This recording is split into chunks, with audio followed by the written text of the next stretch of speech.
Hello everyone, আমার আরও একটি নতুন ভিডিওতে তোমাদের সবাইকে ওয়েলকাম। যদি আমার ভিডিওগুলো তোমাদের ভালো লাগে তাহলে অবশ্যই লাইক কমেন্ট শেয়ার করে আমার পাশে থেকো এবং চ্যানেলটিকে সাবস্ক্রাইব করে দিও। যদিও এই ভিডিওটি 3 মার্চে, কিন্তু আমি তোমাদের সাথে অনেক লেটে আপডেট দিচ্ছি। ভিডিওটি দেখে তোমরা বুঝতেই পারছো এটি আর কোথাও না, নারায়ণপুরের পারদেশি ধাবা। এই ধাবাতে আমি বহুবার গেছি, কিন্তু সত্যি বলতে কখনো ভিডিও পারদেশি ধাবার খাবার কোয়ালিটি নিয়ে কিন্তু অনেকের মধ্যে অনেক সন্দেহ রয়েছে। আজকে আমি তোমাদের সাথে আমার যেটা এক্সপিরিয়েন্স হয়েছে সেই জেনুইন রিভিউটাই তোমাদের সাথে শেয়ার করব। তোমরা দেখতে থাকো এবং পুরো ভিডিওটি সঙ্গে থেকো। কেমন লাগছে অবশ্যই আমাকে কমেন্ট করে জানিও, কারণ তোমাদের কমেন্টই কিন্তু আমাদেরকে উৎসাহ দেয় ভিডিও করার। পারদেশি ধাবার ডেকোরেশনটা কিন্তু বেশ ভালো, আমার বেশ ভালো লেগেছে সেখানকার ডেকোরেশন।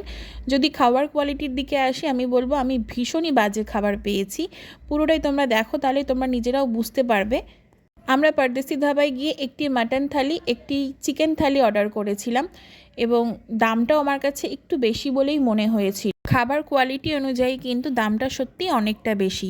তোমরা চাইলে কিন্তু সেখানে একবার যেতে পারো যদি তোমাদের ভালো লাগে, কিন্তু আমি বলবো শুধুমাত্র টাকা ইনভেস্টমেন্টই হবে, একদমই টাকাটা জলে যাবে। যাই হোক, তোমাদের ইচ্ছে হলে অবশ্যই সেখানে ভিজিট করতে পারো।